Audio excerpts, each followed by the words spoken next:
Listen up, Gotham. This is Batman. Tune into the Bat Fan Addict podcast with Sammy Warm Hands. And if you don't, I'll be coming for you. Hey everybody, it's the Dark Knight of Rap, Sammy Warm Hands, and this is the Bat Fan Addict podcast. Now, I want to give you guys at home a shout out because we just reached 1,000 followers on Instagram recently, so huge thank you for that. You can follow us if you haven't at Bat Fan Addict, ADDICT, and I am going to be joined as always by my co-hosts Ben and Evan today. Got to shout out our long-time sponsor, Radar Toys. You could shop radartoys.com, get free shipping in the U.S., and save 10% extra using the code BATFANPOD. Now, today we are getting back into comics out of the Zack Snyderverse and into the Scott Snyderverse, okay? This is Scott Snyder and Greg Capullo's Joker horror tale, Death of the Family. All right, episode 35. We're doing Death of the Family, back to the New 52. This dropped in 2012. Written by Scott Snyder and James Tynion IV, penciled by Greg Capullo and Jock, inked by Jonathan Glapion and Jock, colored by FCO and Dave Barron, lettered by Richard Starkings, Jimmy Betancourt, Sal Cipriano, and Taylor Esposito. Opening thoughts. What do you guys think? I love this book. Yeah, it's been a while. It's a horror story. Yeah, totally. It's like we got a little bit of that in the Court of Owls, like hallucination stuff, and this is more in that real dark direction. Yeah, fun to read more of Capullo's stuff that made it a little more obvious to me, like how much of his work is normally dark. Yeah. Because, having only read Court of Owls, I didn't really know what to think. Like, is this standard or is this part of this story that he's telling? But reading this then shows how much dark is a part of his work, but then throw in the additional actual horror movie grotesqueries to make it even more over the top.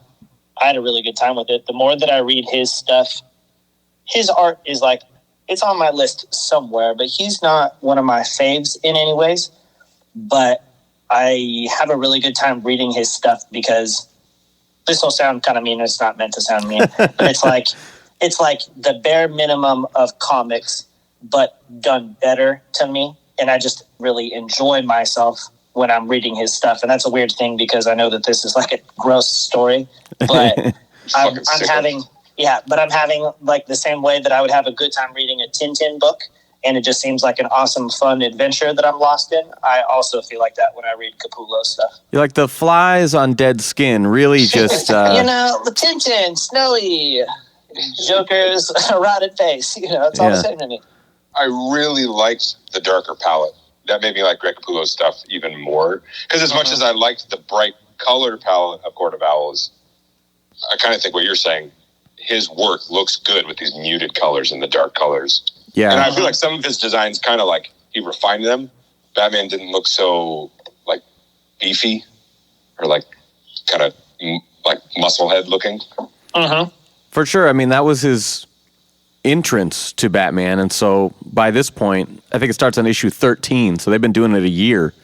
Like you mentioned, colors make a big difference. And the more that I've read this stuff, the more that I really appreciate Jonathan Glapion. I think that he is the secret weapon of this team. I mean, because they work together a lot.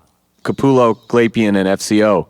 And they're kind of the Jim Lee and Scott Williams and Alex Sinclair combo that just like when you see one of them, you probably see all of them. But I really think that Glapion is bringing something great to the table because like we talked about before, when you look at his pencils, Capullo is so like manic and crazy and it's rad, but I don't know. There's something he does that just elevates this beyond what it could be. Yeah, we've talked about that in the past. It's really interesting to see because what we're doing is following like a writer or an artist's work around, but it would be kind of interesting instead to like track an inker's work history. Yeah. See how they start and where they're in the middle of their career. And and then you could see how, because if you picked artists, like pencilers that were totally different, then you could really make the connection between what it is that the inker is like bringing to the table and what tools must they be using that make this person's and this other person's pencils look similar. We talked about it before. I almost wouldn't know what to do with Capullo's stuff. Like if they made me ink it, I'm like, okay, it takes a lot of interpretation. Yeah. And he kicks butt. And then additionally, the colorists, I'm going to compare this stuff to watercolors maybe. There's like a layered wash thing going on that's like very cool. Well, I had a question. Did Glapian do Court of Owls also? Yeah. I think that the more that we've done this show, just the more that I become a little bit more attuned to this stuff, because I come from being the movie fan guy more than you guys read comics, you know? And so I think the more we discuss it in depth and the more that I follow these guys and look at Glapian's sketches on his own and things like that, the more I start to really appreciate the extra detail here. Well, this whole book, just compared to Court of Owls, looked much more, kind of like what you're saying with the watercolor look like. It looked far less digital. Yeah. It looked more natural, and some of that's the texture of the colors, but I didn't know how much some of that was maybe like differences in the line work, or it just looked a little more natural, and I like that a lot. Yeah, I think it's mostly just the coloring style. I can't tell, unless I was to look at Capullo's stuff and we were doing like decades apart, then I think I would see some big differences. But otherwise, he seems like he works so much and he works so quickly that a lot of it looks pretty similar to me. And I think that it really is the colorist just making choices, and which is kind of cool, you know, because if it would be interesting to look at Court of Owls compared to this, and then just to bear in mind that one is more of a detective story with these random horror elements, and then this one is like pretty much just a scary story. And if you try to think that all these elements are trying to work together so it's cohesive, but also what kind of story are they trying to tell, then it only makes sense that maybe the stuff in this would be darker. So he's like, okay, cool, I'm going to hit it with this. You know, this gets a brighter palette because it's telling X kind of story. It's a love story, so they're warm colors. And this one is a horror movie, so it looked like doo-doo the whole time, and it's dark and scary. Yeah, and I think even just comparing with the backup issues of Jock and Dave Barron, I mean, you can see the difference in more of like a classic comic color palette. Like, they still work very well together, but those backups do have a little more bold to it, even though they're drawing from, let's say, similar tones. But what FCO is doing, I can't quite put my thumb on it. I can't compare it directly to anybody because it has a very unique sort of muted vibe to it. It's not Long Halloween and it's not Killing Joke. It's just kind of its own thing, and it does it very well. Actually, talking about the colorist makes me just that more impressed just thinking about like work in general, because it's always like the penciler is going to do his thing and he got picked for this story for a reason. They kick butt, or they work well with this writer, and they've got a buddy team going on or something. The inker gets picked because they've shown that they can do their stuff. They probably work in a timely manner. They translate this person's stuff well, like type. But talking about the colorist, like the colorist is always the one who has to adapt because they're the last piece of the puzzle. Yeah, they also get picked because they've shown that they do good work. But what they bring is like, it like ends up being everything, because they could not make or break it. Like, it is critical, and yet they could also be the thing that like elevates it even further. And then if you saw that person then go work on a completely different title, it'll be totally different. That's like asking a potter to then go like build a house. You know, these or a brick wall or something. Yeah, you know, like color is their thing, but at the same time, to like, I only work in a neon color palette. well, that's only going to get you X jobs then. Not everybody wants a neon color palette. So not only do you have to like kick butt and, meet deadlines, but also adapt from like project to project and to bring like a totally different look. That's super impressive. When you say that, it makes me think of Alex Sinclair again, because I am so familiar with his work with Jim Lee, but then I remember him posting something from the like Jimmy Palmiotti, or however you say his name, Harley Quinn stuff. And I was like, wait, you did that? And it's got the same sort of bright and bold as like the All-Star stuff they did, but with this totally different, almost more cartoony backdrop of it. And I thought, wow, okay, I'm not used to seeing you in other contexts. It's very interesting. And and as I say that, now I'm thinking, okay, maybe the comparison I was looking for FCO is Sinclair, but on Hush. Okay. Because a cool color palette. Yeah. And very muted. It's been a while since I've read Hush, but Hush has a little bit of that digital look that the earlier stuff in this run has. Well, not necessarily the technique, but just the tones. The palette. Yeah. Everything in that is like milder toned versions of all. It's not that it doesn't include like greens or blues or reds or something, but it's all like a muted version of the same stuff. Yeah, it's very like desaturated. And in Hush, they did some of that cool stuff where I think of like the cover specifically, where the face in the center is like inked and the background is just the scanned pencils. And then the pencils are colored so that those like really stand apart from each other. I thought it was strange because each of the issue credits, the colors is never listed. Oh, yeah, you're right. It doesn't include them. That's so lame. Like, they'd be the ones to get their names, like, not even on the cover, Like, the cover ends with Glapian, not even Jock's on there, I like those backup issues because even though that style was different, I mean, even though you had mentioned that they were backup issues, I didn't notice it until, like, the third or fourth one because they're just very consistent with the rest of the story. They don't feel like wild. Yeah, it tangents. totally works. It's almost like an epilogue to each issue, and I think the writing is consistent. The main difference is that Jock's style is just more bold and less kind of wispy, But the whole crediting thing is the whole reason that when I met James Tynan, I was like, God, I know your name, but I can't think of what the hell books that I've read him in. I have you in my collection. And I had to ask him, and he's like, well, I did this. I'm like, oh, you're in the fucking Court of Owls? Yeah, you did all the backups. Of course, you're not on the fucking cover. Like you should be. He didn't earn it yet. Yeah, now he's the main Batman writer. Pretty cool. I also didn't mind those chapter ends or whatever we're calling those interludes because the art style wasn't such a departure from the main art style. So it didn't really take me out of it. And the other thing I actually liked that it followed the same pattern and that it existed after all the chapters. So at least I had that. And then also it was a little bit more palatable for me because they didn't just drop a full issue there or some kind of unrelated storyline. It continued it, but then also it was just a couple pages and then back to what I was doing. As opposed to like Nightfall where it'd be like, and here's 2 issues by someone else. Like, what?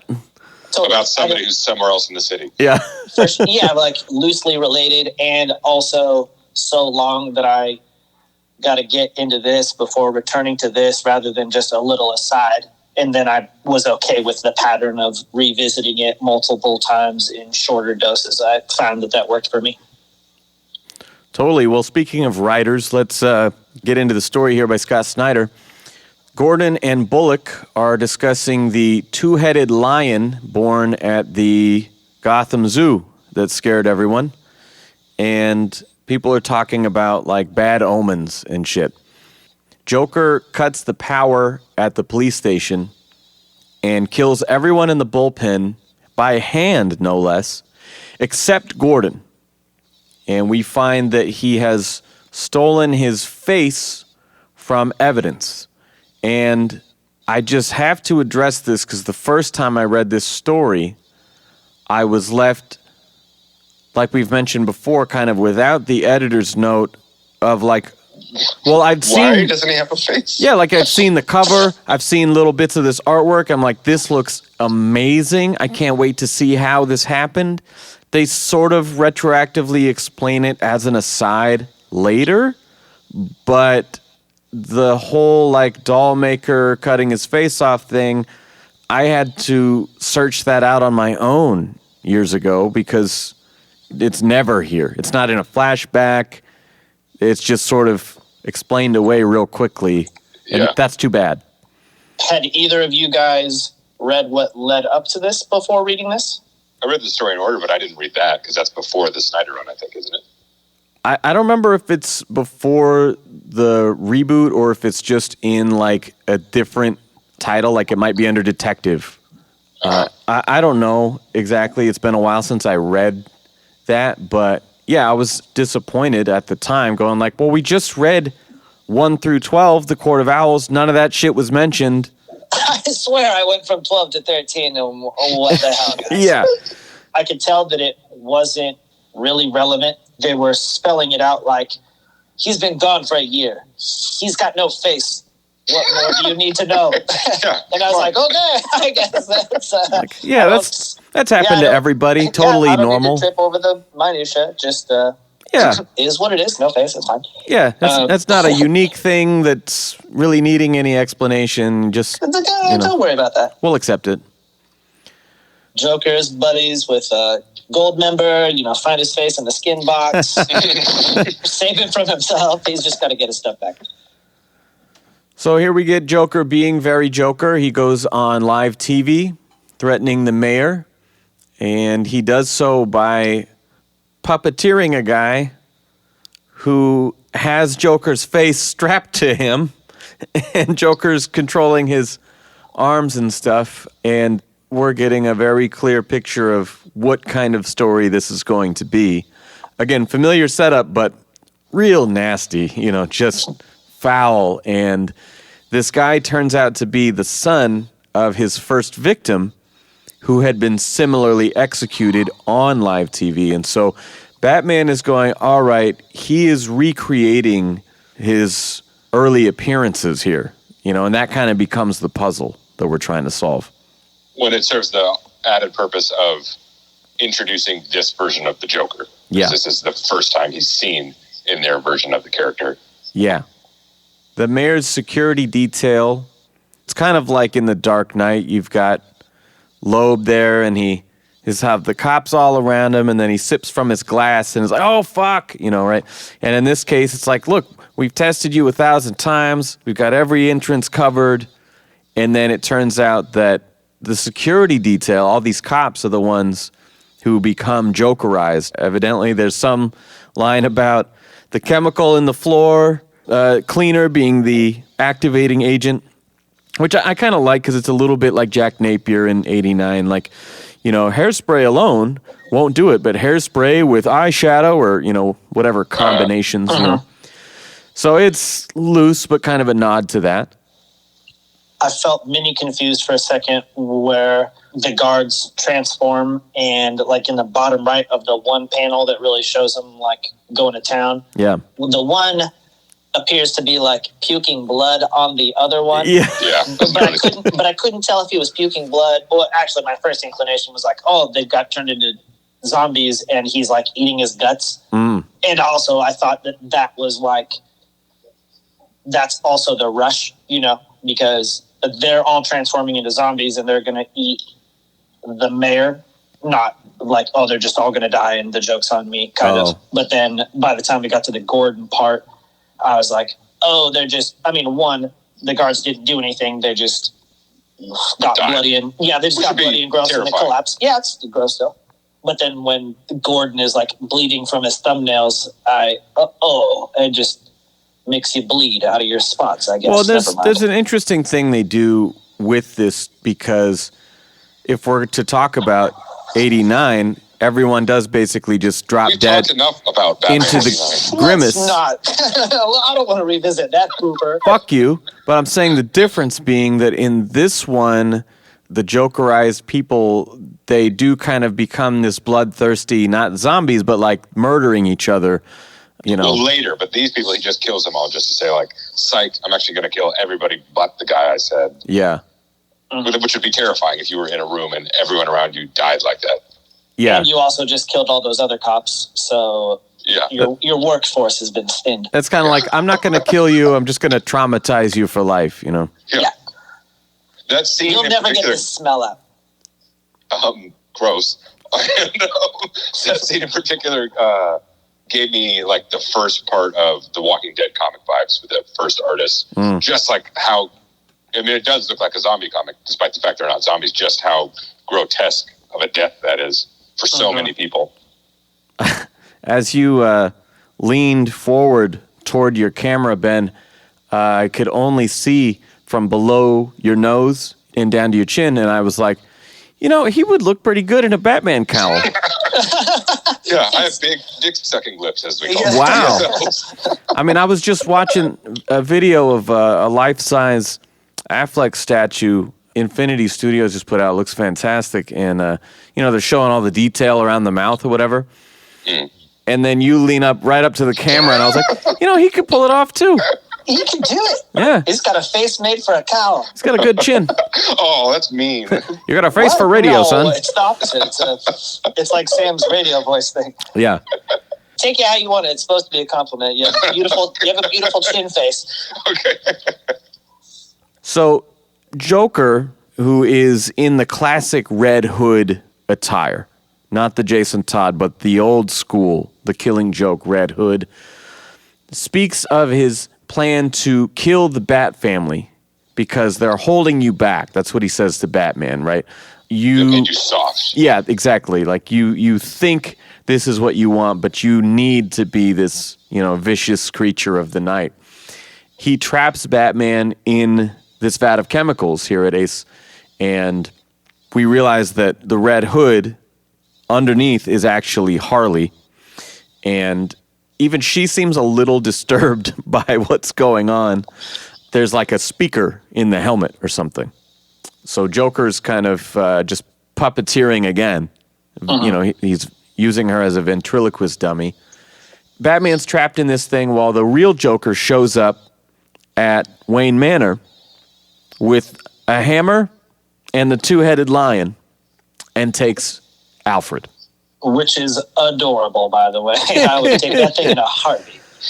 But wow, already, I mean, just what a wild scene.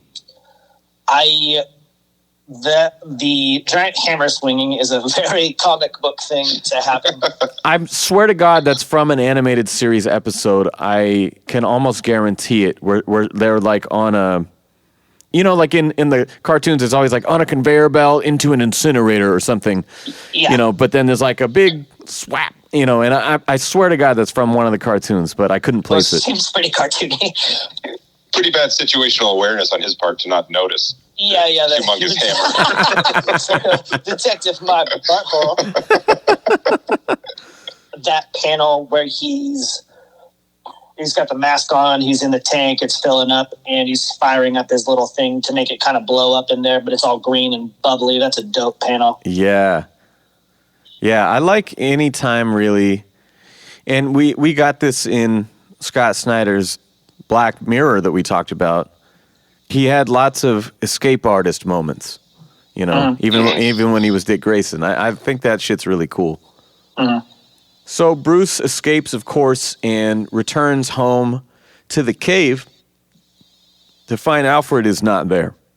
And Gordon has this line that I really love where he says, "That's what I hate most about the Joker." Like when they're trying to find his motive, they're trying to find the pattern or whatever. And he says, all you can do is react.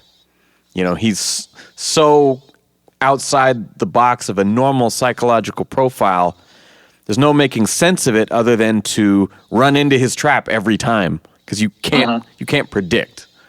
But I like there's a little double meaning there because his next line is like something like, I feel bad for the person who thinks like that. And then Batman's like, oh, well, I know what he's going to do. Yeah. It's like where it's like you could take it either way. Like, oh, he's just responding to the first part of that. Like, well, he's reacting, so he knows the reactive action. Or you could take it for the second part, like, no, I do understand how he thinks. Well, and we've talked Or me. about the Hannibal Lecter comparison. I just watched Red Dragon again the other day, and that's what Hannibal says to Will, Ed Norton's character. He says, look, you have to admit the reason you were able to find me is because we're more alike than you want to admit. The whole thing of that character is that he had retired from it because he was kind of haunted by it, because he had the ability to think like them. And Yeah, which is probably not a good feeling. exactly, he could put himself in that headspace and go, okay, well, if I was doing all this heinous shit, why would I do it? What would I do next? You know, and Hannibal kind of got his number with that, you know. No, all you have to do is watch the TV show, because that's what the TV show is all about. Doesn't he also like get stabbed by Hannibal and then shoot Hannibal in the beginning? Yes. That's the beginning of Red Dragon, yeah. Yeah. Mhm. Yeah. So, anyways, also extra trauma. Not only does he think like that, he also had a bad run with the guy. All right, so Edward Norton is Batman. We've decided. Cool, that would have been a good movie 15 years ago. He could play old Batman, I guess. Yeah, it'd still be good now. Yeah, he also has a chin of justice like Ben Polanski. Well, he said Edward Norton is kind of a smaller man, but maybe... No, he could do it. He is, but he's got a some strong face. get like yeah, some I guess American History X Edward Norton. Oh, God. Yeah, just buff him up and get some Herman Monster platform boots on him. Let him loose on the city. He'd be a good adult Dick Grayson. Yeah. Robin Robinson? Yeah. All right. So in this scene, Gordon picks up the photo album as they're talking about Joker and trying to think of what the fuck he's going to do. And he pulls out the old photo album from The Killing Joke.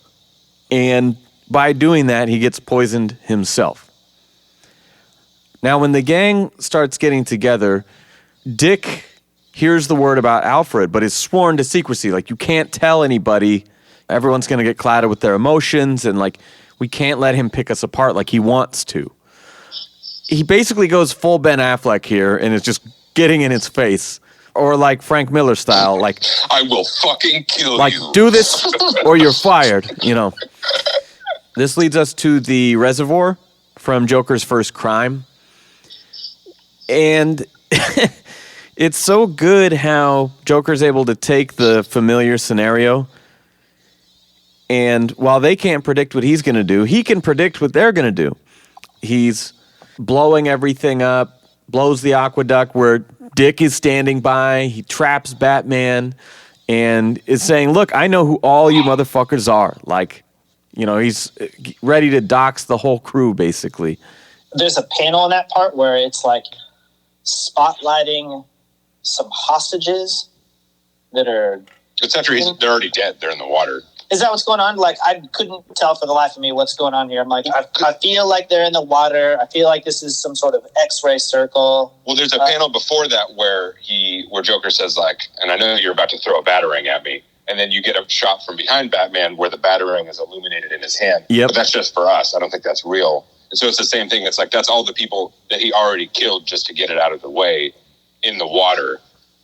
And the illumination, I don't think is real. I think that's just us seeing that Batman sees all the people. Yeah, totally. I got the feeling that that's what it was, but the shapes, like, they were a little too formless. Like, it didn't show feet tied to blocks, weighing them down. And I was like, I think I know what's going on, and yet I do not. Not only did they not show Joker's process, I think I'm interpreting this see-through circle correctly, but I do not know, and I also do not know what he is showing me. You're totally right, because I read this page and thought that we were going to see more of it as I turned the page, and it doesn't really clearly show what the fuck. He just says, like, see, it's already done. The water is poisoned, the aqueduct is blown, and the people are dead. Now we can talk, right? And they have this great cat and mouse dialogue here on this bridge, but it doesn't really spell it out very well. There's also a, like, camera backs up. It's a very, like, Kubrick, Anderson, perpendicular to the bridge that they're on shot, and it's like when he triggers whatever is in the water, like, right by them. But it's a very anime shot to me, and I can really picture it in motion where they're having this, like, Naruto and Sasuke. Yeah, exactly. across the bridge from Somehow, each other. yeah, they're 100 yards away from each other. They're whispering, but can hear each other still. And then an explosion of like an awesome water explosion goes off in the background. That's a super cartoon thing. I'm telling you, you got to watch Shazam where they parody that. It's great. I'll write that in my notebook. What's Shazam? Joker kills all of the mob lieutenants. This is in the backup issue at the end. Penguin walks in here kind of mortified, like, what the fuck did you just do? We see that Joker is trying to bring in some other heavy hitters into his plan. But if he doesn't go along with it, he's going to pin it on him. Exactly. Yeah. He does so with the umbrella gun. Yeah. Yeah. I like how he has the line about, like, why didn't you ever tell me it was so fun to kill people with an umbrella? I'm still waiting for Ben's commentary here, because this is a bit of the Edgelord Joker, for sure. I was saving that for my cons or pros. Who knows? We'll see. Okay, we'll get there. We'll get there. I've been thinking about it the whole time. I've been showing such restraint. Yeah. He's so proud of me. I am proud of you. Like you're ready to freak out. It's impressive. You look like I look when I'm listening to you rate any one of these episodes. Yeah. I give it a half a star. Yeah. 0.5 stars. I wish I could get that time of my life back. Negative stars. Book 3 has my favorite Joker panel ever. The inner monologue, kind of in the left, all the way up and down the page. Bruce is saying, you tell yourself he's just a man. He can't know these things. He can't do these things, right? And it's just that dead-eyed, dead skin face in the dark, in total black. That was the background on my phone for like a year. That's a great page. It's one of the best just Joker an excellent pages. little piece of writing with that stark image. Oh my God! And talks about his pupils, unresponsive like any human beings would be, and always in the hate position. Yes, hate and anger. But yeah, it's just one of my absolute favorite Joker shots ever. And if I could have that framed on my wall, I would.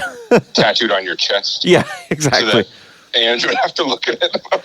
If I could just have that tattooed over my face, perfect, yes. It'd be awesome. One thing I do like about those different portions too, just as you're saying it, is like you get the part where the Bat Fan is talking about could he have made it in the cave the one time? And Batman, being Batman, is so adamantly like, no, impossible. But either Batman is correct all the time, or he just acts that way. He's just convinced and he needs to convince other people. Yeah. And so even in this part too, it's like, it's not really implied, but while you were talking about it and the more that I think about it, it's kind of cool sometimes that he almost seems like he isn't even all that sure. And he's like convincing himself by repeating these mantras to himself or something. Yeah. He's like, it's fine. He's totally a man. Like, it's conquerable. I can do this thing. He's not that terrifying. Like, he's psyching himself up. Does he actually think that Joker couldn't have made it in the cave? Or is part of him like, if anybody was going to sneak in my cave on a boat underwater, it would probably be this guy. Who's the guy who keeps surprising me? Yeah, and I think they dig into that a little more later, but at the time, it's definitely him saying, it's almost like in the Court of Owls, he's like, no, this shit isn't real. You've already been there. You've checked this shit out. Like, don't let your imagination get the best of you here. If he was having two parts of a dialogue with himself, but we were only hearing one part, the part that he hears is like, are you sure this dude's kind of freaky? And the other part is like, no, man, shut up. He's fine. He's just a guy. Yeah. Don't worry about it, man. We're only getting half of it, though. I feel like if he was just a slightly different type of crazy, he'd be like Annette Bening in American Beauty when she's like, you will sell this house today, staring in the mirror like, you fucking idiot, you piece of shit. Like, she's just like... More animated, you mean? Batman is much crazier than Annette Bening in American Beauty, but... Just slightly different type of crazy. He's one step away from just yelling at himself in the mirror. It's more like what's wrong with me? Where is he? You made me want to just belt out a "Where is the trigger," but I'm not going to do it. I don't want to blow my voice. Joker gets Batman tied up, and Bullock brings everybody. And Joker seems to know everything about every character, right? So they're like, we haven't been able to find this dude for a year. We don't know where he's been.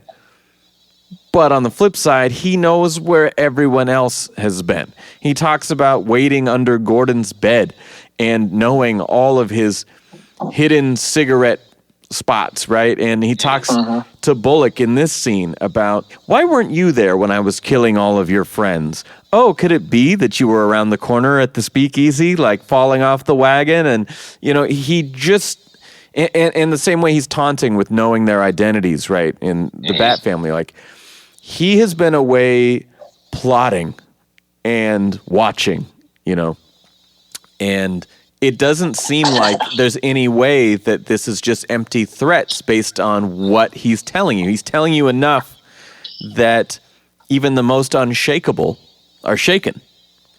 That makes me think that, like, Joker's been taking his whole supervillain persona like really seriously, and it's a full-time gig. I mean, it's 60 plus hours a week, and he needs a vacation, but even his vacation is a working vacation, so he spends like a year off because he needs to gather himself and focus, but he also spends that time doing research so he can come back stronger than ever. But that's how he unwinds. I'm holding up my end of the deal. Yeah, like, I'll be taking a nap under your bed. Joker had New Year's resolutions like, this is going to be my year, guys. Like, I'm just going to put in the time, and no matter how uncomfortable it is, I'm just going to do it. And, I'm mostly impressed that Gordon didn't notice all the flies in his bedroom. Yeah. I spent all this time making a vision board. Yeah. Step one, get your face back. And go from there. Just check one box at a time, baby. You got this. So this is some great Scott Snyder shit right here. Joker has the drop on all these cops. He knew where they were going to be. Blows the whole shit up. As it's going down, Batman slips out of his gloves so that he can get untied and is punching the fuck out of Joker. And as we saw Snyder do in the Black Mirror, I believe when the Arkham doctor is threatened, they're talking about his wife or something like that, and he punches Joker's face or he grabs him by the throat or something like that. Well, his skin intoxicates the doctor. We got the same move right here. He knew that Batman was going to beat the fuck out of him. I don't know that he knew he was going to pull his gloves off, but still, I love how it plays out. He's Joker, so I imagined that in the plan, and I was okay with it because this is a character just like Batman, where you can get away with a little bit of like, that's too much, but that's, as long as every character isn't always planning Batman's moves beforehand, it's all right. Yeah, pretty cool. Bruce awakens in bed, and the Bat family is around him in plain clothes, right? They're saying they caught the Joker. And Alfred walks in, and you see the tuxedo, but it's Joker's face, right? And he pulls an axe on him. Batman awakens again for real, and he's in the cave with the Bat family suited up. They inform him, of course, that is not what happened. The Joker escaped, and they're now discovering this news about Alfred, and they're pissed off at him, understandably so, for withholding. And that's this great scene that Evan was talking about where he is sort of incredulous that Joker could actually know who they are. Like, for example, I found this card back in the day, right?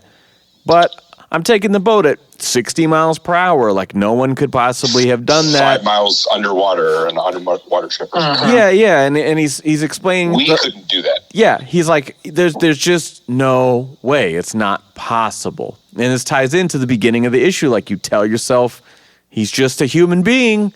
Like, none of this shit is possible. Call his bluff. But it's a great point of conflict in the team. I like the page 2 where he's telling the story, one, I love a good Zeppelin battle. That's always good. It's like nice neon colors or like 60s kind of psychedelic. Totally. The colors were cool. And I really liked because we're spending this whole book looking at this terrible skinned face version of the Joker. But that's like the one picture in the whole book where you just get a normal face Joker by Capullo, like top left corner. Like, cool. There's his version of a normal Joker, and back to this gross stuff. And he's still pretty, like, horrific. Angular. Oh, yeah. Mm-hmm. Super wrinkly. Capullo did a cover for, I think it was Detective 1000. Oh, no, it was the 80th anniversary of Joker. I have it over there. And it shows him do a classic comic Joker just beautifully. It's cool. It's really nice. As much as this nasty one is my favorite, I like the life-size one I've got crawling out of the wall up there and shit. Like, I just love this look, but seeing him do the old school is still pretty great. You know, his style really is kind of made for this character. You know, whether it's the Dark Knight's Metal version or this version or the old school, like, he's just one of the best at Joker. Yeah. It does suit him really well, too, because you find that some artists can't do certain types of stories and certain types of characters. A person with a really simple cartoony style would have a hard time doing a dark, gritty thing, and vice versa. A person who has like all of these little Capullo-esque lines and blobs and all this squiggly stuff would have a hard time drawing like cutesy animals and stuff. So his style is really made for this kind of story. But it's nice, again, because like how I was complimenting him that I like the Batman design is a little refined. Not just the Batman, but the Bruce Wayne. Like, his face is a little less like doughy Ed McGuinness that I kind of complained about too. Where it's refined like that, and his style to me is a little like bright, simplified, almost kind of anime-y in that stuff. But he can go 180 degrees the other direction, like with the Joker, or with a lot of the Dark Knight's metal stuff, where it's just more like extremely complex and jagged and things everywhere, and just, he does both really well. Yeah, he can simplify his spaces pretty good, but then he can really go hard on the details. As we're rereading this, it is very clear that this is the guy who would end up doing Last Night on Earth and Dark Knight's Metal and the shit that's really out there and fucking crazy, because it's almost like he was having to be somewhat restrained in this world of Gotham, you know, that like, just let me do Spawn, you know? Yeah. I was picturing you doing like customer service work stuff while looking in the eyes of that crazy Joker thing coming off of your wall. One of these days.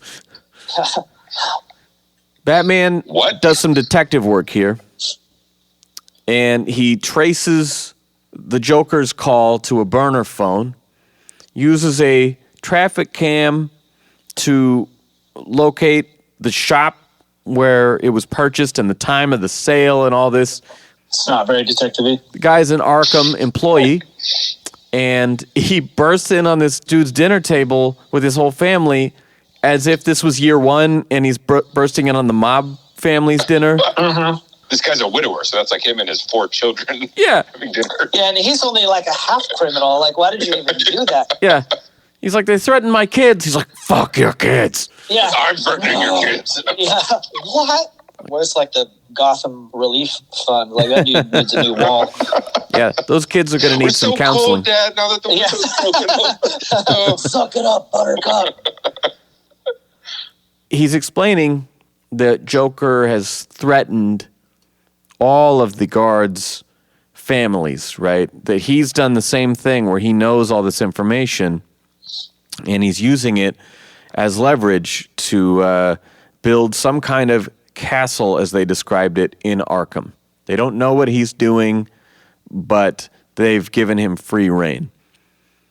Again, a little bit of a stretch. It's one thing to do that to a couple people, but to do that to, 75 guards or however many people work there, that's a lot. Well, and it's another thing I think we've seen before of like Arkham's taken over from the inside and nobody realized it until it was too late. Yeah. Like that's a beat that's been reused many times. For sure. Doesn't really bother me. We go in and see these guys carrying a horse by hand for some reason. And Riddler is watching this shit like, what the fuck are you doing? And the guys drop the horse. Joker shoots the guy and the horse. And the horse and the guy, get the order right. Yeah. And the horse is useless, and then the next panel is shooting the guy. They're like, what about the guy who's trapped underneath him? Like, oh, yeah, fuck him too. But Riddler doesn't want in on this. And Joker's trying to, like he did with Penguin. Come on, I think, you could be pretty interested in what happens here. And Riddler won't leave his cell. So Joker throws in a little gas bomb, a little grenade through the air hole. So Riddler essentially has to escape. He's like, I know you know how to escape. I know you have a plan. He's like, I don't know what you're talking about. Yeah. Leave me alone. I like that move, though. Uh-huh. That sort of reminds me of having just finished watching Gotham again. Penguin and Riddler have this sort of love-hate thing. And there are times where they get trapped in the same prison or whatever together, and they kind of have to team up when they hate each other to get out. And kind of reminded me of that. I like that stuff. This was the backup issue that made me realize these were backup issues. I don't know if it's just because the story was a little different, but this Riddler is like more of an old school looking Riddler as far as the design goes. And then when he shows up later in the story, he's like the 0-year Riddler with the big sideburns, and they visually are two very different Riddlers, even though it's the same character in the same time period. Yeah, that's true. In the Jock version, in this gas scene, he does look more normal. I didn't think about that. It's the more traditional Riddler design. Yeah, good catch. Because honestly, I don't love the ginger sideburns version. I think it's a little odd. Me neither. I don't like Earth 1. I don't really like that Riddler either. I don't often like the way the Riddler is portrayed, frankly. I think that, like, apart from visually? Yeah, I think apart from the animated series original. And Jim Carrey. Yeah, already. I just like, he's had so many weird looks. Like he's bald in some of them, and he's just like, it's just weird. So aside from like the first appearances on animated series and actually Gotham, he's one of the better parts of that show sometimes. Yeah, he's just not one of my favorites. Actually, the 60s Riddler look is a good look. I mean, dial it back a little bit, but that's a pretty good look for that character. That was going to be my two faves are the animated series with it's like mostly about his face, because he has some of the same elements that you see in other places where he has the jacket and where he has the little bowler hat, but something about his little round nose and the shape of his chin in the animated series. But then also along the same lines, the guy in the original television series has a similar look, but instead he's wearing like the all tights version. Yeah. But he's got like the slick hair and the mask, and I actually think that he looks really cool too. Yeah. Since I brought up Gotham, the way that his character is designed is one of my favorites, because once they really develop him into Riddler, he's like green jacket and pants, green hat, black and white, suit and tie underneath. And I think that that's a really good look. That's not like too over the top. He is good. I didn't get far enough into the series where he actually becomes the Riddler, but yeah, I don't know if I said it on recording, but I don't really like that show. But he is an element of the show that I do like. There's plenty about that show to dislike. Even the characters that you love on the show are still done wrong a percentage of the time. Yeah. It's just the nature of a primetime series where they need to crank out a fuckload of episodes. Stop defending them. That's what I'm going to say to you. I like how no, this dude looks. We're going to go into that show. I've picked out some good episodes so we don't have to suffer. all Fish Mooney episodes. No. I'm casting a pretty wide net this season. I'm trying to shake it up a little bit, so we'll see. Get that CW crowd listening. Get the older audience listening. I think we are the older audience now. No, I mean, I want the people who watch like the Batman serial in the 30s. Get some of those seniors in here. Yeah. In the nursing homes listening to Tuning into the podcast. What's a podcast? I'm not sure if you know this now, but it is the 20s, and those people are dead. Two of them are alive. Whoa there, bud. Some people are still tuned into. That lady in Japan is 116. She listens. Yeah, yeah, like putting in podcast hours. What is a podcast? That's my favorite. All right, so Batman enters Arkham, and all the guards are dressed like him and Joker. Not to upset Ben, but sort of like the end of Batman 89, the dancing in the background. And yes, you're trying to see. Everything's about that with you. I love can't see past your own. The cover. I love the cover. I bought this issue so I could get it signed before the convention got canceled last year. But I love cover is Joker holding the bloody cowl and dancing with it. Yeah, yeah. I like that a lot because that to me reminds me less of that fucking stupid movie you keep bringing up constantly, and more of. I'm gonna leave. No, it's jokes on you guys. He's in his own garage. You have to go out in the world for that. Are you going to? It reminds me of all the Alex Ross stuff with Joker and Harley Quinn, and some of the Batman like versions of that come later with the three of them. He's wearing the tux and the spotlight. Yeah, exactly. Yeah. Totally. Nothing I like else. that. This is another little visual thing that I didn't quite understand until they got a couple panels into it. You got your segue with the panels and the dancing and the moves and stuff, and then the over the top that shows the cells and the people in the cells. But it wasn't until they got a little further and it was like, oh, there's water on the ground and I'm going to shock them. I didn't really understand it at first. There's kind of a lot of story, I feel like, and there's times where they didn't spend enough time to visualize it properly. Yeah, I mean, eventually you have to make some page and some panel decisions. Yeah. These would be good scenarios for the Sean Murphy mini panels or something. To have the mini panel of the feet in the water in the same shot as the overhead, so you get both pieces of info at the same time. Yeah, like a drip eventually they did have a panel breaker or something, and you're like, oh, haha, yes, electricity. I get it. Oh, right. Yeah. Yeah. The standing in some Wawa. He's got a suck on. Got it.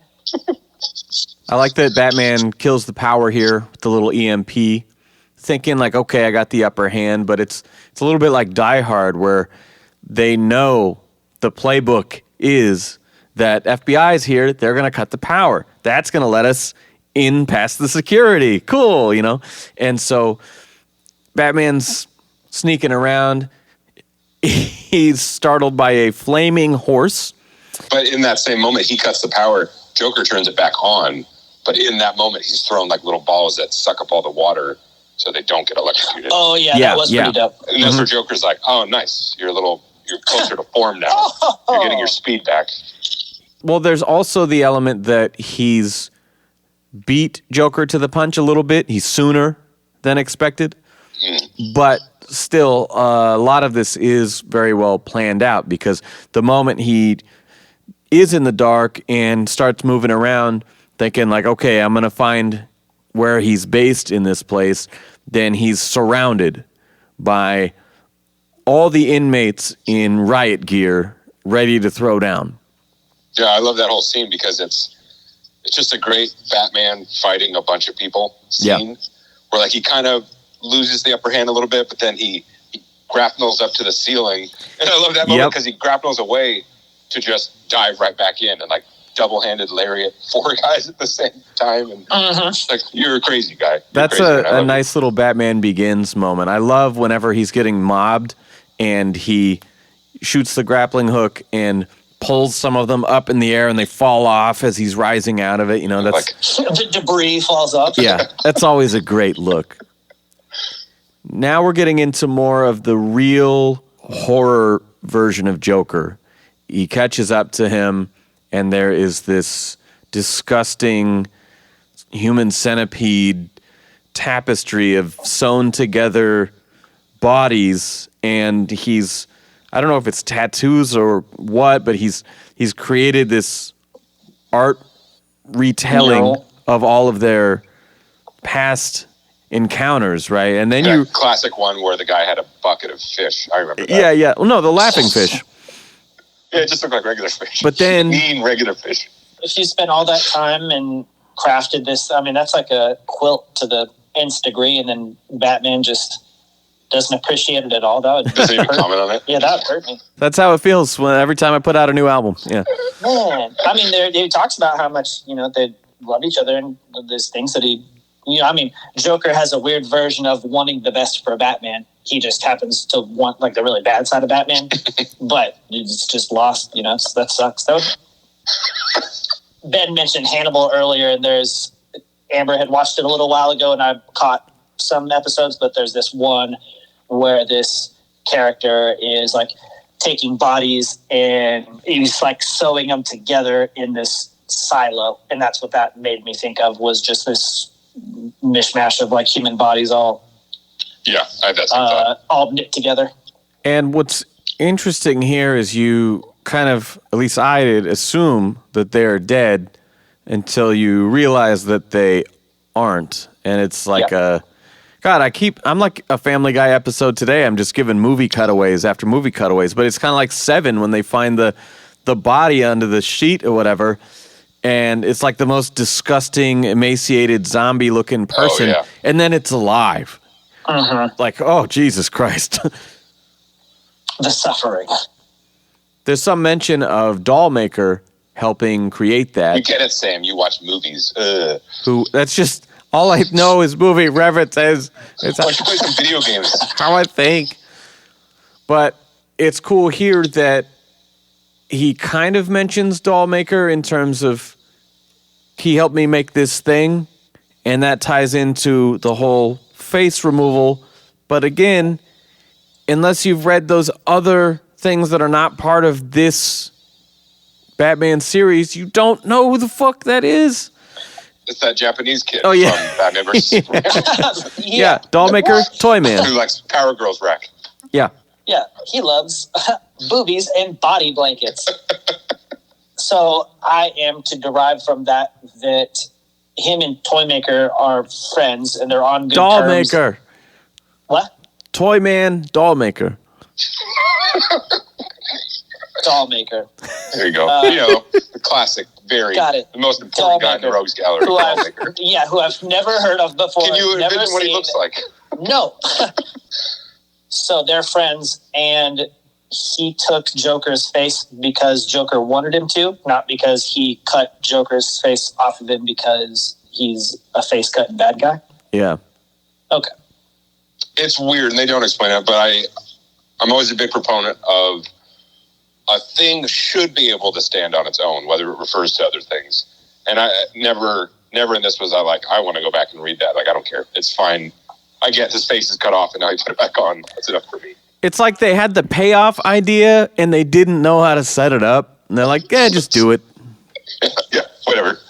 I was just under the impression that was a squabble between them. He lost his face in some sort of interaction, but it wasn't because he wanted it to. So there he is reclaiming it again. I got to get my freaking face back because that dude cut it off me, not because Joker is mental and wanted his face off. I actually thought that they did that better in Gotham. He's dead, but he had this whole manifesto, and he has all these followers, right? And so it was they thought he was going to be reborn. It's like some QAnon shit where they're waiting for the day has come, right? I mean, it's April happening. 6th or whatever. And it wasn't happening, right? And so one of the followers cuts the face off the body and puts it on himself and is like, I am Jerome. We are Jerome, whatever. And they're all just like, what the fuck is wrong with this guy, right? So then when Joker does come back to life, he kills that guy and takes his face back. So I actually liked that better. That's neat. Yeah. It seems like just kind of we're going to redo the Joker. So we're going to take him apart and now we're going to put him back together. Yeah. Mm-hmm. Batman disarms Mr. Freeze, Clayface, and Scarecrow, who are all kind of waiting in the wings to stop him. And I actually think that this is cooler than a lot of, we shit on little villain cameos that should be their own issues, and this little scene played out pretty cool. It's both. It's bad because you have three people who would normally be the final villain of their own stories. Yeah. Getting taken out in 2 pages. But it's also good because it shows how determined and focused Batman is. that he's not wasting any time. Yeah, and But it Joker does commit comments sin on of that. undermining them. Joker's got a little bit of like, ooh, look at you go, He does like a straight hand strike into Scarecrow's face. Yeah. He Landing puts his head fingers into in the his wall. mouth. Yeah. It's kinky. Joker has these court staged with Penguin, Riddler, Two-Face, and across the other side, all of these imprisoned guards dressed as the Justice League. This page kind of bothered me. Yeah? Yeah, because I didn't really like how the Riddler looked, and I didn't really like how Two-Face looked. And I know that it's a walk in the door, ta-da, reveal, but it's so brightly lit by contrast to all this other stuff. And between the seeing everything element and then just the way that some of it looks, I was like, this seems like less of a reveal. It looks a little dopey to me. It's very flat, too. If it was like a lower angle with more dramatic, but it's just like dead on. I found that my eyes were picking it apart in ways that I wish that they wouldn't. Like, if it was me, I know that you lose stuff in it. Is it a 2-page spread? I can't remember. Yeah. Yeah, okay. Like, if it was me, though you lose something in a 2-page spread, I would probably plop the throne right in the center, but instead it's like off-center to the left. Additionally, its perspective looks a little weird. Yeah. And it was just like, I don't want to be, like, I'm not a professional artist, and I don't want to be seeing all these things, but I'm seeing them, and they're sticking out a little too much. It's sort of like what we talked about with the CGI, though. Like, I just listened to our... Oh, segue to next episode.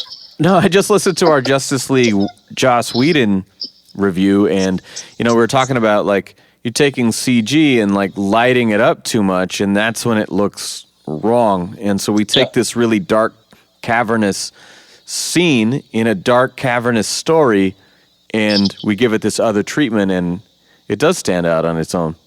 Mm-hmm. And those fucking stupid sideburns.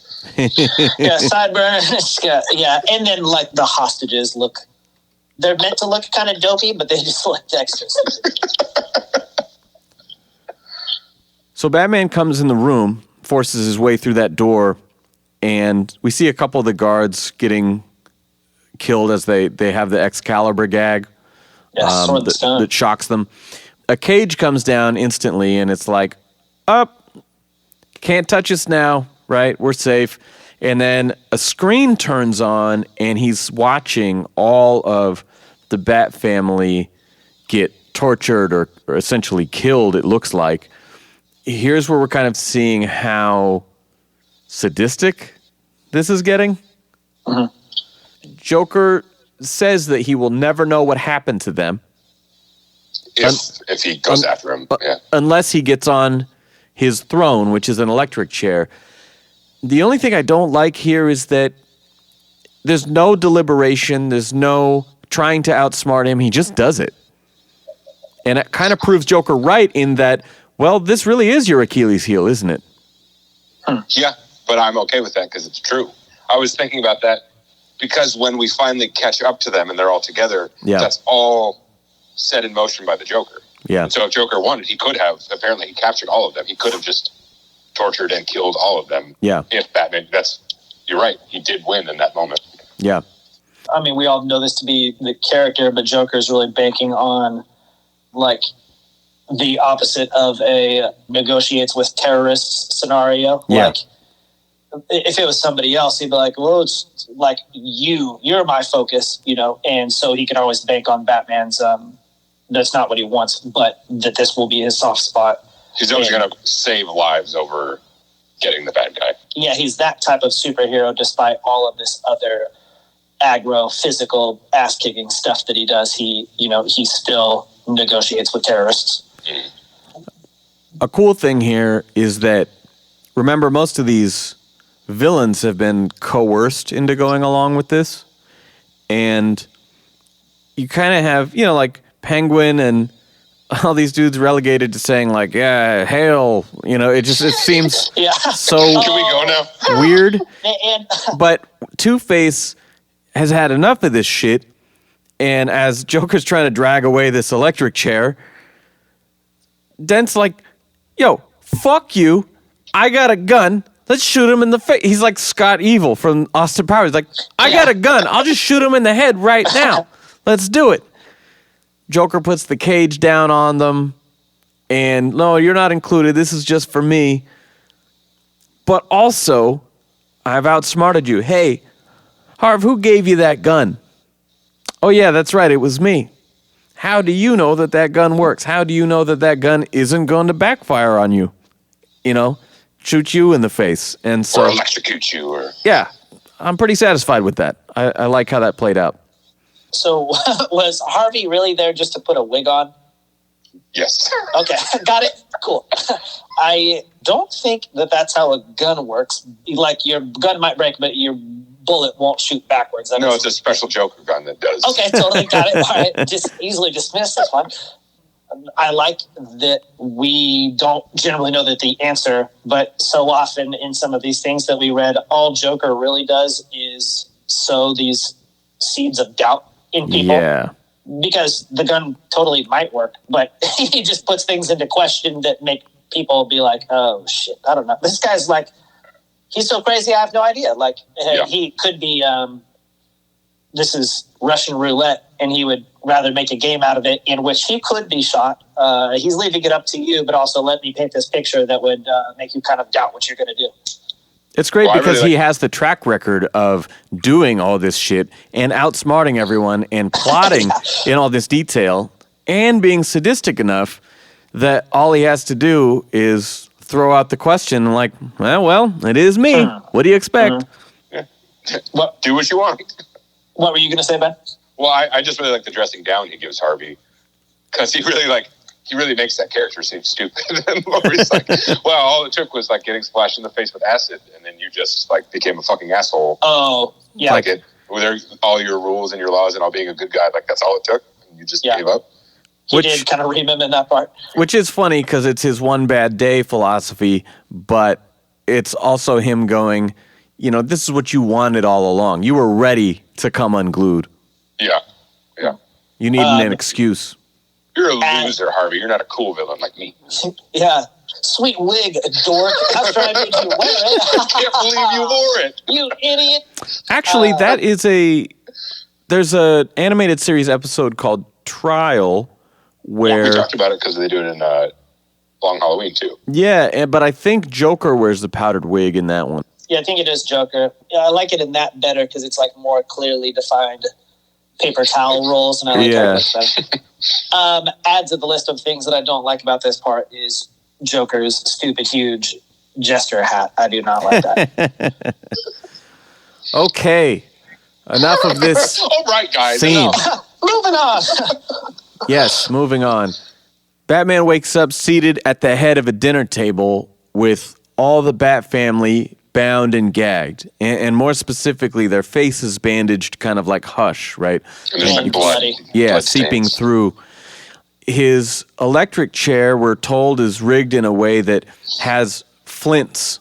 And so if he were to stand up, it would spark, and it would ignite the gas that's kind of soaking on the floor here. A Jokerized Alfred appears. We finally see what happened to him, and he pulls up the lids on these serving platters, revealing each character's face on the plate in front of them. Cut off. More Hannibal stuff. Yeah. Wow. I remember reading this for the first time, like, holy shit, I'm on the edge of my seat, you know. Same here. When I read that the first time, I was like, where do you go from this? Like, I believed it. I was like, how do you go? Yeah. Yeah. How do you go from him slicing off all these characters' faces? Like, what? Well, I mean, it's called The Death of the Family, and so I was like, oh my God, they're really doing it. You know, I have my Dark Knight Rises moment. They're like, oh, they're really doing this? Holy shit. And Joker says that Batman's no-killing excuse, either that because Joker would win or because it's the whole slippery slope argument, He's going to kill everybody now. is bullshit, and saying that he doesn't kill Joker because Batman loves the chase. He loves their cat and mouse game. Of course, Batman does stand up and start the fire, but counting on his Gotham expertise, he realizes the cave they're in, the tunnel they're in, whatever, and blows the roof, letting all this water come through and extinguish the fire. The only thing I had an afterthought about that is that the room doesn't flood. It's just enough. He knew that's where his little pool was. Just Yeah, that's very the kiddie small. pool. Yeah, we're not under the river. It's a pond. Yeah, I mean, he did say nobody knows these caves like him, so he would know if it was a lake or just a little pool. There you go. Yeah. Always thinking. Right around, I think it's around the time that he shows up to Arkham, but the colorist starts changing the way that the Joker's face is colored, and it goes from being like white skin to now it's, I don't think it's really drawn any different, but now the colorist is like giving it a green hue, and it's just extra gross. It's drying out. More and more flies as time goes on too. Yeah, there's hella flies in this book. Yeah, it's like drying out as more time passes, which is great because it makes sense, and it's also just adds to how nasty and uneasy that this feels. Well, and especially in these later scenes, in that scene in particular, I think there's a close-up where you really see. It reminded me of like Attack on Titan, where you're seeing all the muscle fibers in his skull and like I don't understand anatomy, but the white divisions between like the right and left side of his face underneath that, just very like it just keeps saying grotesque. Just the way that like his face moves around when Batman punches him, because it's just kind of strapped on. You know, like oh my god, that's so good. I wonder whose idea that was. If that was like in there from the jump, and somebody, Capullo or anybody else is like halfway through the book, let's change the color on his face, or if it was proposed by the colorist, because I think that would be a little extra cool if he's like, hey, how about this contribution? Since I'm in control of this, what if he gets a little extra nasty by the end of the book? Yeah, like, hey, what do you think of this panel I did? And like, oh yeah, fuck yeah, do that. Yeah, what do you think about this stinky morsel? I was having dreams lately about rotting flesh, and I thought, how can we work that into the story? Big ideas, great ideas here. There's one other thing I wanted to just point out here that I really like.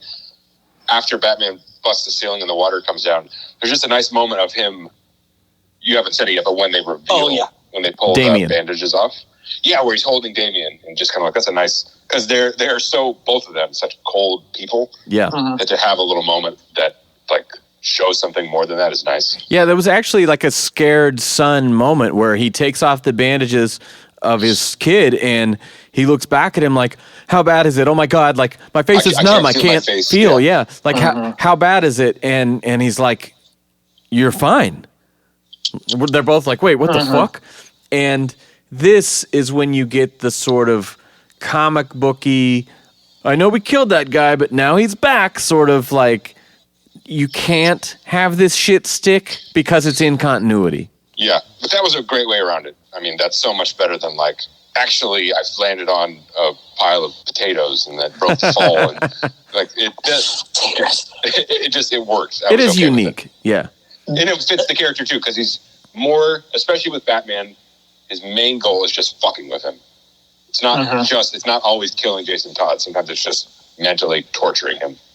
Yeah, that part, had it played out differently is pretty wild, because if Batman had done what Joker was proposing, then their faces weren't even removed and Batman would have just burned them alive for no reason. Like otherwise they're seemingly uninjured and he would have just killed them himself pretty much. Like they hadn't even endured any. Also, who's making these fake face skins for Joker? Toy maker. In between building the mecha robots, he's also making really realistic fake faces. Toy man doll maker. Gotcha. Okay. Yeah, I thought that part was a little extra sadistic because Joker's doing those things to mess with people all the time. So he puts them in this pickle, he presents them with this stuff, makes them think that their faces have all been removed, and really that's not even the case, and he could have just like burned them for no reason. Yeah, and they don't really give you any sort of flashback as to how they actually played out and how it was different than whatever video we saw a few minutes earlier. I feel like the videos were just, he was seeing them being captured. Okay. Like beaten and defeated, not like being tortured.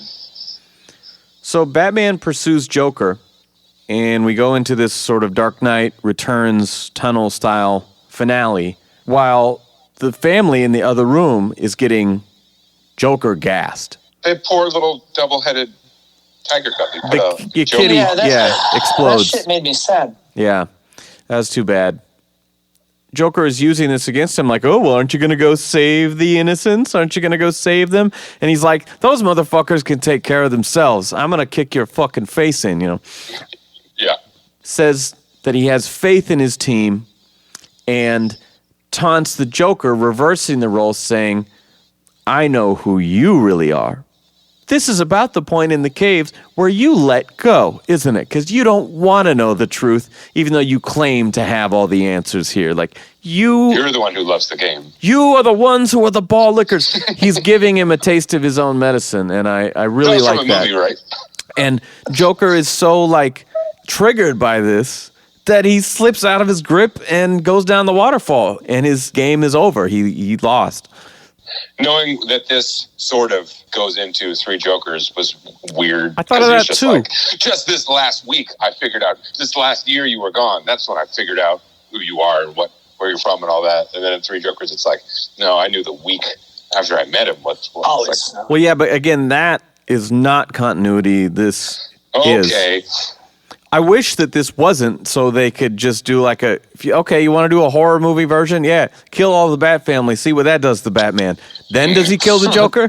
That's what I want to know. Yeah. Alfred awakens in his bed, recovering from the toxin, and Bruce hands him a little bell to ring, to be waited I on. love this part. And that He's is mad a about it. great exchange. We've had a very dark and depressing story, and that is a nice bit of levity there as he's like, I will beat you with my IV, stand here. He tells Alfred that he had gone to Arkham as Bruce Wayne. He brought the Joker card that he found in the cave and returned it to Joker. And he was so disinterested in seeing his true identity that he just kind of turned back around in his cell. And I thought, why the fuck would you give that away? Like fucking Christian Bale's Bruce Wayne says the mask is to protect the people around you. I kind of thought it was like, especially because that's early on in his career. That's like after they first meet her. Yeah. That was him doing the thing that's talked about, like in The Killing Joke and all those other things, where like he has a bad feeling about this guy and he sees it's going to go bad places. So he's kind of trying to do anything he can to solve this problem beforehand. Yeah. So that's like, I found your card. Like, let's deal with this now, rather than play this dumb game where I dress up like a bat and fight you and you kill people because of it. Yeah, I guess, but that's sort of He doesn't have a conceding. does he just have Robin at that point, or does he have nobody? Because that's early in his career. Probably nobody, but I would assume that, Alfred was taken in this, so, that's something. Again, Michael Caine says that. Actually, sir, I was thinking of myself. It doesn't quite add up. Like, wouldn't he have come as Batman and say, I saw what you left on my boat, right? I know you didn't fucking come here. You really want to know? Or maybe that was the play. The play was showing up as Bruce Wayne with the card and just seeing what comes of it. But that seems like a huge gamble of like, well, I'm just going to show this guy who I am, and we'll see if that ever comes back to bite me in the ass. He wasn't great at being Batman at that point. He was still new to the game. Clearly not, yeah. Well, yes, you could always just have Batman bust into anything, but maybe just being Bruce was his means of getting access to Arkham anyways, because he was there under the guise of something else. So Yeah. maybe that was just how he got in rather than being Batman busting in on stuff. But it does seem like a scenario where I could see the pros of appearing there as Batman, and I could not really see the pros of appearing there as Bruce. Sure. Agreed. At the end, I really like how it wraps up. All the Bat fam is sort of like, seems traumatized and a little distrusting of Bruce after he didn't let them in, and they all kind of go their separate ways. He comes back to the cave to finish analyzing the toxin. He had said, yeah, there's some like radioactive science talk, whatever, something else in this Joker toxin. It's different. He comes back and the analysis is complete, and it is dubnium or honium Honium. with elemental name HA. and there's close-ups on the screen. Ha, ha, ha, and a fly. Wow. Good ending. It's a good little fade out. It did strike me as sort of funny that, like, we know that Joker is so smart, but thinking that he's so smart just to include these little tiny things for no reasons, just to get at Batman in the Batcave and just stare at this screen. It's like when I rap, I'll put in references that I like, that I know are obscure, and even if they don't get it, I know it's in there. But if they get it, it's so much cooler. Only people who've watched season 2, episode 4 of The Golden Girls will understand this deep cut line. Exactly.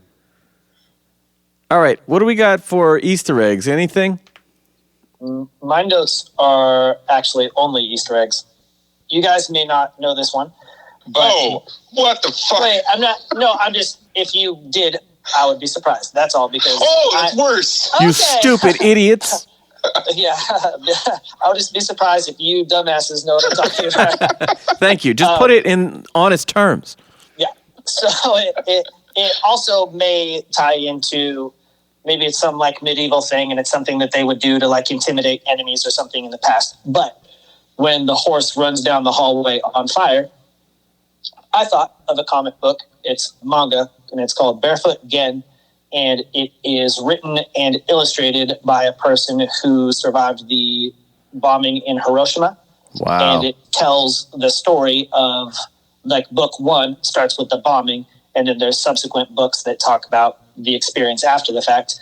But one of the things that really sticks out, I mean, which is insane, and it's crazy to be reading this book that looks pretty early on comic booky, and to be painting these, like, horrific pictures with these cartoon characters. That's true. But one of the things that he sees is a horse on fire running through the city.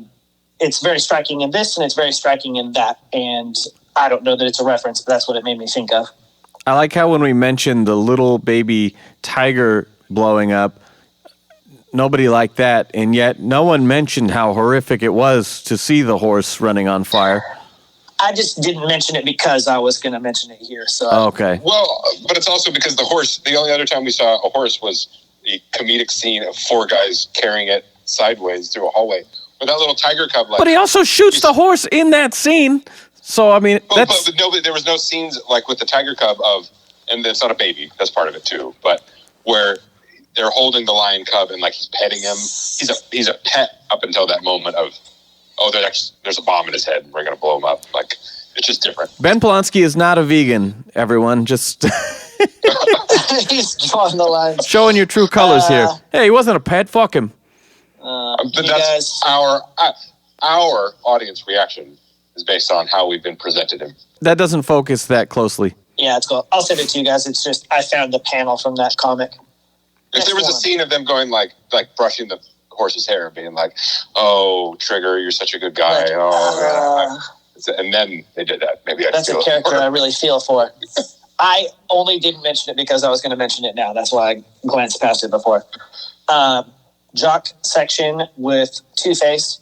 There's a part where Joker like pulls the gun to his forehead that reminded me of like Ledger in the hospital. The Agent of Chaos speech. Yeah, totally.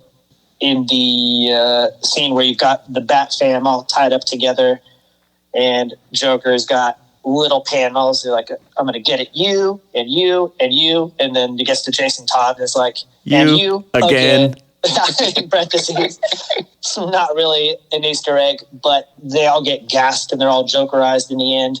But then they're like roughhousing kids who run out of steam, and they all start to like, they all get tuckered out, and they start cuddling instead. And the last one, the last panel looks like a really creepy family photo to me. Yeah. And they're all like settled down and zombied. We talked about how like artists love to do these little vignettes where they get to show all the characters that aren't in this story, right? Yeah. But how fun must that have been to do a Jokerized version of the whole Bat family? Yeah. Yeah. But I'm only going to have to draw this for a couple pages. Gonna love it. Yeah. Also getting to draw them fighting each other. That's a neat thing that doesn't happen very often. Totally. In that scene that we liked where Bruce is talking to Alfred in the end, Alfred says, what in heaven's name is that fiery ball in the sky? And I thought of you, Sam. Yeah. That's like when we were on tour when that big eclipse was happening a couple years ago. And I woke up and the sun was blaring through the window like 10 in the morning. I closed my eyes and was going back to sleep. And a few seconds later, I noticed the room was dark. And I'm like, what the fuck? And I sat up. And like Kellen and his aunt, who we were staying with, were out in the yard looking at the eclipse in the sky. I walked out there. The blinds. I don't want to. Well, I walked out there with them and I said, hey, if this is happening right now, we should go hit the road and beat the traffic. And they were like in awe, and I kind of interrupted their moment. I didn't realize until I was walking away, and I thought it was like when Beavis and Butthead go to the Hoover Dam, and they're just like, is this a goddamn, they're just like fucking... Cool. It's wasted on a small mind such as yours. Exactly. Yeah. Glorious celestial, once in a lifetime, once in a 20-year event. Solar spectacle tossed right in the trash. Well, I just had this thought that it's like this pandemic has been so bad for Sam that he hasn't seen the sun in like 10 years. I don't think your math quite lines up, but... That's what I mean. This pandemic is bad. I don't think I can go outside. I don't think I've been able to go outside for a decade or two. Oh, yeah. 10 years from now, sure. Yeah, then we'll say that. I'm going backwards. Okay, gotcha. My very last Easter egg, when Batman gets the tape after Alfred has been taken, and he finds the little cassette tape in the mansion, I think. Yeah. And he analyzes the tape, and there's just a single panel where, to me, and maybe this is me making faces out of everything, like houses, and you make them into faces, but the tape deck looks like a Joker face to me. It's got like green stuff for the eyeballs, and then it's got a little red lip line like a mouth. I'm not seeing those colors. I'm going to text this to you, the listeners, so you can see what I'm talking about.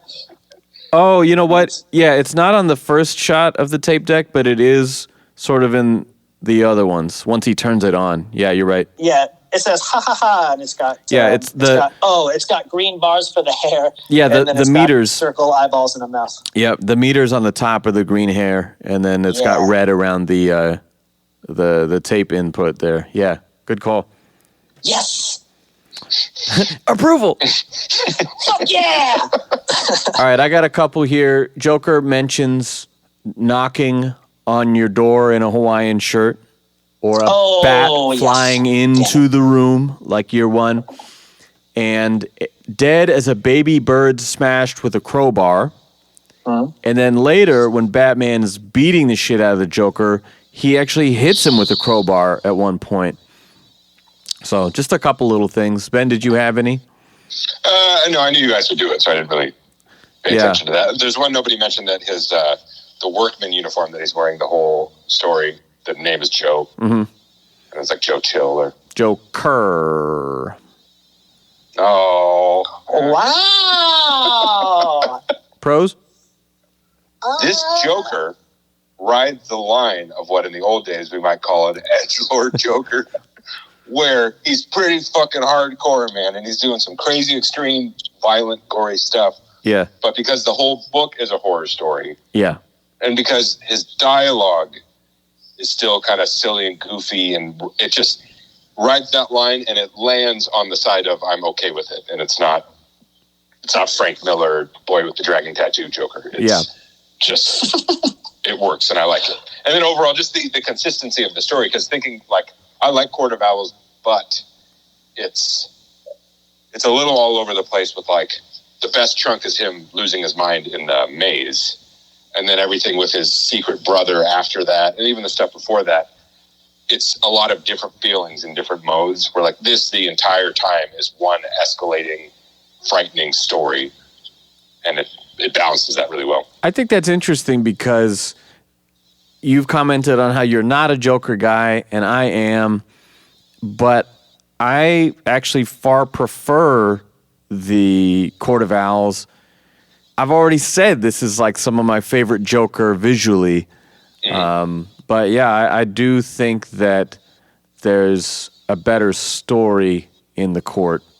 I think part of it is that I'm just more on board for Joker being Joker than I am for Secret Society was under your nose the whole time and you didn't see it kind of story. That's right. I forgot you had that issue. I think it's likely just a preferential thing towards like a detective story versus whatever this is, or that's it. There could be that too. That's it. Yeah, I mean, especially where we're looking at stuff drawn by the same artist, you know, and so we're like taking that off the table.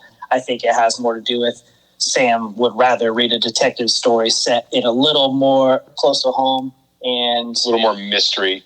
Yeah, it unravels because of this hidden history, and it's a little more intrigued that this is just it unravels, but it's just like a bunch of crazy crap in your face. And this is sort of a story that's Joker taking familiar beats and putting a twist on them until we get to this really kind of like we said before, grotesque or sadistic climax, which is very much its own thing. But a lot of it is familiar Joker stuff, too. One other pro that I wanted to say, because we didn't quite mention it, it's basically the second half of the first panel where he's talking about eyes and eye dilation and what that reveals. And then when he's walking up to confront him in Arkham, he has the thing where he talks about it's a continuation of the whole, he's just a man, he's just a guy, flesh and bone. But I think what bothers us is that I could just stare him down and he'll flinch. But the one time as Batman that I stared him down and he flinched, what his flinch was his pupils dilating because he loves me. Yeah. And like that whole Joker loves Batman is the story, the point of the story. But I like that line in that piece. That he gets off on it. Yeah, that's a good little sprinkling of science in there too, because it's just them telling us all this stuff and all these examples of like, there's a bunch of really weird examples of a really weird type of love that they're trying to sell us on. They're like really odd relationship and how I guess that is in like love spectrum. Indeed, a codependency. Yeah, but then toss in that little tidbit and it's like, no, this is the physical reaction. Yes. This is like an actual embodiment of that. Yeah, and I think when we talk about the whole love thing, that can be a little bit whack sometimes, but if you look at it in a scene like this, it's great because he is reveling in this moment knowing I got to him. I got under his skin. Like, oh, yes, it's working, and the kind of thrill that he's accusing Bruce of having as well in their whole back and forth. Yes. Not just love, it's happiness and affection. And again, I wouldn't call it those things, but it's like being pumped, being real psyched to go, man. Just like, I'm picturing Batman like face to face with Joker blowing in his eyeballs. Just like anything, come on. In regards to edgelordiness, I would rather like see a character. What? Character. I think I said both a few times. I'd rather see somebody be about it than talk about it. Yeah. And that's what bothers me sometimes with edgelordy stuff is, and I'm not saying I want to see all this crazy crap, but I don't like reading about it forever. I don't want to read blurbs on blurbs about like how hardcore and how insane you are. Like either just like this shut is up. where you have to kill prostitutes. This is how you do it. I'm the fucking Joker, man. I'll kill you. Like, either do it or shut up. And this Joker is just the visual representation of that. So I don't mind it. On top of it being like gross and original, he is all those things and he doesn't have to talk about that crap. He looks like he is that dude. He's living that life and sold. Like, shut up. I know that you are the thing. Move on. Mm-hmm. I will segue into my cons with that if you're cool. Yes. Okay. Snyder can be verbose. I really like the story. I think he gets the characters very well, and it's an honest characterization. There's real stakes, but the dialogue does kind of get rambly at times, and that's just sort of a staple of his style. But I think maybe like Scott Snyder, we could apply to Zack Snyder. 10% less would be perfect. Just the 10% less rule. 30% less. Scott Snyder is like for 5 you. to 10%. For you. But yeah. 30% of 4 hours is still like a 2 hour and 45 minutes. Shut up. We're over that. But really the only other thing is that because it is in continuity, that the whole thing was, made you look. Yeah. That was a little disappointing to me. But you still felt it in the moment. You do. But then as you turn the page and it's like, oh, I've been had, you feel you've been duped like Batman was duped a little bit. Which is better, to have all of these things be true or to not have them be true? Yeah. I mean, you guys accused me of whatever when I was mad Batman didn't die in Rises, but I just think that if that's what you're going to do with your story, then, make it count. No, I think that's a totally fair criticism. It's just like, I like the Bat family characters. Yeah. So not having them be dead is cool in my book. Yeah. And again, I felt it in the moment, and I didn't even have any of those thoughts of like, oh, well, this can't be because they have to keep living. Yeah. But that's a fair criticism. Well, and that is really underscoring how well the story is told, because you are exactly the person who would say, well, I know this isn't going to be real. Yeah. And I was thinking about that when I was watching what we'll talk about next, The Soul of the Dragon, of like part of beyond like a super like nitpicky critical mindset. Yeah. Because I start everything that way. It's just like a character flaw. Everything is like looking for holes and things to pick apart. I relate. Including people, the two of you. Absolutely. I more so apply that to people than to Batman. The things that make you happy. Yeah. But like how far into this thing I'm consuming, if it happens at all, do I stop doing that because I'm caught up in the story? Yeah. And with this, like, that was turned off for most of this because it pulled me in pretty early. That's great. Yeah, which anything, I think that's just a good indicator of how well they're doing their job. Because if you approach everything from such a skeptical place, like just the opposite of somebody else is like waiting to be, I'm just waiting for something to throw me off. You're waiting for something to bring you into it fully. Yeah. And so for you to get lost into something, then that means that they've been effective. At least on whatever those things are for me. Yeah. Other cons from you guys? Nope. I had a good time reading this. Yeah, I don't think I really have any. Trifecta. Detective?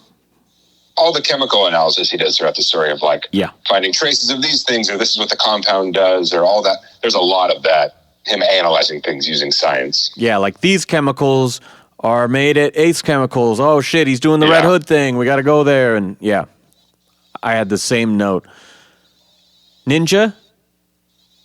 Fighting all those guys. Yeah, fights all those guys. Yeah, lots of fights, escaping being tied up with the gloves off, escaping the vat of chemicals, escaping the electric chair. Lots of good Houdini shit. Trauma? It's not explicitly said, which I actually think is good, rather, because they, in so many of these type of stories, they do beat you over the head with it. Yeah. The whole idea of him not trusting the people that he's brought into his circle because he doesn't trust and he's afraid of losing them and all that kind of stuff. And then his whole inner, like, does he do this because he's trying to make the world better, or does he do this just because he's messed up, and how the Joker pulls that out of him, or what the Joker sees in him, which is all tied to his damage. I really appreciate that you were able to intuit that from you're welcome. What we were given, because I wasn't necessarily reading into that, but we know this character's motivations, and so you're seeing his behavior and going, oh, well, that's a byproduct of all these things we know. So that's good. It doesn't always need to be explicitly said, and I like that they didn't do that. Yeah. It's kind of interesting that Batman and Joker have so much of a history that generally I think of Batman's trauma just pertaining to his parents' murder, but Joker and Batman have like enough of a rapport that he has like separate trauma attached to the Joker. Yeah. And like his longevity and his influence in his life. So as you were saying that, Ben, I was thinking like, if anything, a lot of it is like him trying to get past the Joker and trying to like think his way through stuff and like come to terms with what this dude is or isn't. Well, and I think the story deserves a huge note of recognition for being a story that is about the Joker versus Batman, to only have one explicit moment of him saying, like, you won't kill me, and that's like all that stuff, which is like the whole point of the Killing Joke, and so many stories are about, like, you won't kill me, and you won't do this, and I'll make you do it. To have this be a Joker versus Batman story that is not all about that all the time. It's not on the written page. Yeah, it's true. It's familiar in many ways, but it is its own thing, and I really dig it. I guess with that, I'll segue into the rating. I am going to give it a 4. I think a 4 is what I want to give it. Like, my gut is to say 4.5, but I think 4 is probably how I feel about it. Yeah, 4 is good for me too. I think it's, in its own way, one of the all-times, but we've had our discussion about it. I do have, just thought of it, additional pro, going through the back of the book, and you got your cover gallery, and he does those separate versions of pretty much the same picture, like 2 with Batman's face, but one's kind of Jokerized. Yeah. But then you have the ones with a couple of the Jokers, and one is actually him, no gross face, and just the muscle version of his face. It's a weird thing to think is awesome, but I think it's awesome. It's really cool. I like when you can't see people's skin. Yes. You can see the real them.